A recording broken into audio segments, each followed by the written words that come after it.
বিশ্ব যেন এখন এমন এক নাট্যমঞ্চ যেখানে নায়ক কখন খলনায়ক হয়ে ওঠেন আর খলনায়ক কখন শান্তির দূত সাজেন তা বোঝা দেয়। ট্রাম্প সেই নাটকের সবচেয়ে নাটকীয় চরিত্র। তিনি একদিন বলেন সভ্যতার মৃত্যু হবে আর পরদিন বলেন শান্তি দরকার। এ যেন সেই প্রাচীন গল্পের জাদুকর যিনি নিজের বানানো আগুন নেভাতে এসে নিজেকেই নায়ক প্রমাণ করতে চান।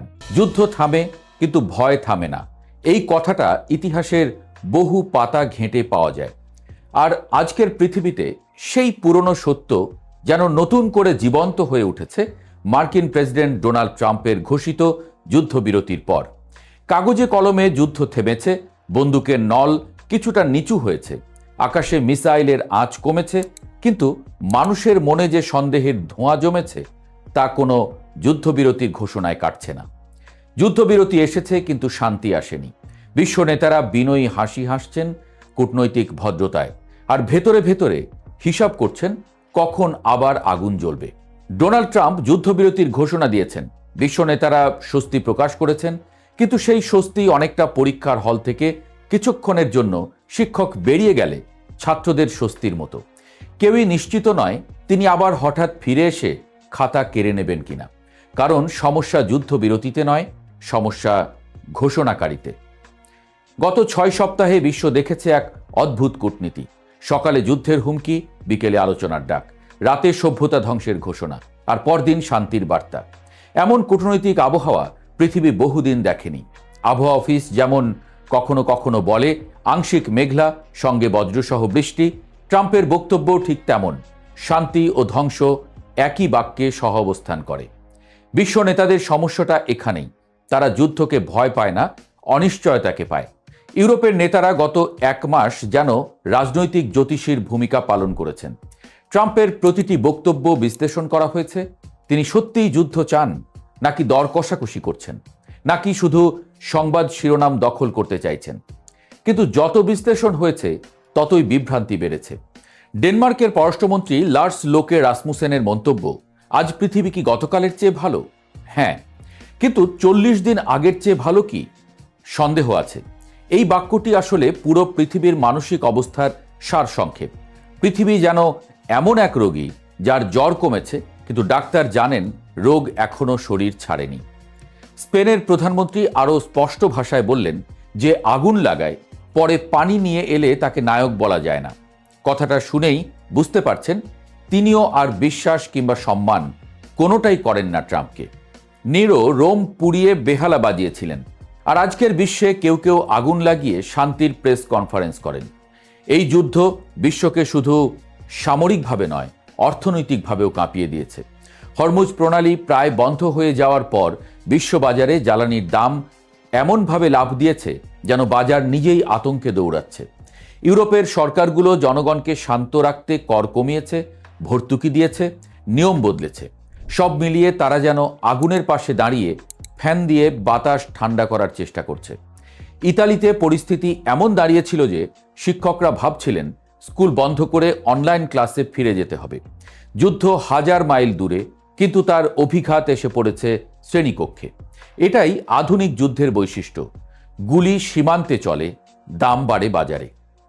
বিশ্ব নেতাদের আরেকটি বড় সমস্যা হলো তারা ট্রাম্পকে প্রভাবিত করতে পারেন না। কূটনীতি সাধারণত দাবা খেলার মতো, প্রতিটি চাল হিসাব করে দেওয়া হয়। কিন্তু এখানে বোর্ডে এমন একজন খেলোয়াড় আছেন যিনি কখনো দাবা খেলছেন, কখনো লুডো, আর মাঝে মাঝে বোর্ডই উল্টে দেন। যেন এক পাগলা ঘোড়া, তাকে কেউ থামাতে পারে না।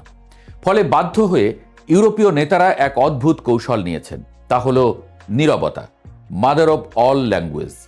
ট্রাম্প যখন বললেন চুক্তি না হলে একটি সভ্যতার মৃত্যু হবে, তখন বড় বড় ইউরোপীয় নেতা প্রকাশ্যে সমালোচনা করলেন না, কারণ তারা জানেন কখনো কখনো প্রতিবাদ আগুন নেভায় না, বরং বাতাস দেয়। এই নীরবতা আসলে ভয়ের ভাষা, কূটনৈতিক ভদ্রতার আড়ালে লুকানো উদ্বেগ। অন্যদিকে বিশ্বের বহু দেশ যুদ্ধবিরতিকে স্বাগত জানালেও মনে মনে হিসাব করছে এই বিরতি কি সত্যিই শান্তির জন্য নাকি পুনর্গঠনের জন্য। ইতিহাস বলে অনেক সময় যুদ্ধ থামে নতুন আক্রমণের প্রস্তুতির জন্য। সৈন্য বিশ্রাম নেয়, অস্ত্র পুনরায় সাজানো হয়, কৌশল বদলানো হয়। তাই যুদ্ধবিরতি শুনে অনেক দেশ আনন্দিত হলেও পুরোপুরি নিশ্চিত হতে পারছে না। বিশেষজ্ঞরা বলছেন জ্বালানি অবকাঠামোর যে ক্ষতি হয়েছে তা রাতারাতি ঠিক হবে না। অর্থাৎ যুদ্ধ থামলেও যুদ্ধের অর্থনৈতিক ছায়া দীর্ঘদিন থাকবে। যেমন ভূমিকম্প শেষ হলেও আফটার শক চলতেই থাকে। ট্রাম্পের দ্বিতীয় মেয়াদের বিশ্ব ব্যবস্থা আরও বড় প্রশ্ন তৈরি করেছে। তিনি মিত্র ও প্রতিপক্ষ দুপক্ষকেই একই সঙ্গে অনিশ্চয়তায় রেখেছেন। আগে বিশ্ব রাজনীতিতে বন্ধুত্ব ও শত্রুতার স্পষ্ট রেখা ছিল, এখন সেই রেখা পেন্সিলে আঁকা, যে কোনো সময় মুছে যেতে পারে। ফলে বিশ্ব নেতারা আজ এক নতুন বাস্তবতার মুখোমুখি। তারা বুঝতে পারছেন আমেরিকার সঙ্গে সম্পর্ক মানে এখন শুধু জোট নয়, মানসিক প্রস্তুতিও। কখনো কখনো সিদ্ধান্ত আসবে, তা অনুমান করাই সবচেয়ে কঠিন কাজ। অস্ট্রেলিয়ার প্রধানমন্ত্রী অ্যান্টনি আলবানিজ স্কাই নিউজকে বলেন তিনি এই চুক্তিকে স্বাগত জানান এবং যুদ্ধের শেষ চান।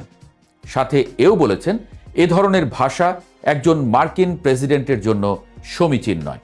এই মন্তব্য আসলে কূটনৈতিক ভাষায় বলা একটি দীর্ঘশ্বাস। যুদ্ধবিরতির ঘোষণার পর তেহরানের রাস্তায় মানুষ হাঁটছে, পতাকা উঠছে, কিন্তু সেই দৃশ্যেও এক ধরনের সতর্কতা আছে। মানুষ শান্তি উদযাপন করছে, কিন্তু পুরোপুরি বিশ্বাস করছে না। যেন যুদ্ধ তাদের শিখিয়ে দিয়েছে শান্তিও এখন অস্থায়ী। বিশ্ব রাজনীতির এই মুহূর্তটাকে অনেকটা নাটকের বিরতির মতো মনে হয়।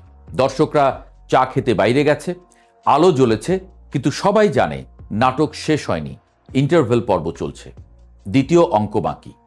আর সেই দ্বিতীয় অঙ্কের পরিচালক কে? এই প্রশ্নটাই বিশ্বকে অস্বস্তিতে রাখছে। কারণ ট্রাম্পের রাজনীতি পূর্বানুমান মানে না। তিনি কখনো আলোচনার টেবিলে বসেন, আবার হঠাৎ হুমকির ভাষায় ফিরে যান। ফলে বিশ্ব নেতারা এখন শান্তির ঘোষণাকে শেষ অধ্যায় নয়, বরং বিরতির ঘণ্টা হিসেবে দেখছেন। এ কারণেই যুদ্ধবিরতি স্বাগত হলেও আস্থা আসছে না। বিশ্ব যেন বলছে আমরা শান্তি চাই, কিন্তু ঘোষণার চেয়ে ধারাবাহিকতা বেশি গুরুত্বপূর্ণ। শেষ পর্যন্ত প্রশ্নটা যুদ্ধ থামানো নয়, প্রশ্ন হলো যুদ্ধ থামিয়ে রাখা।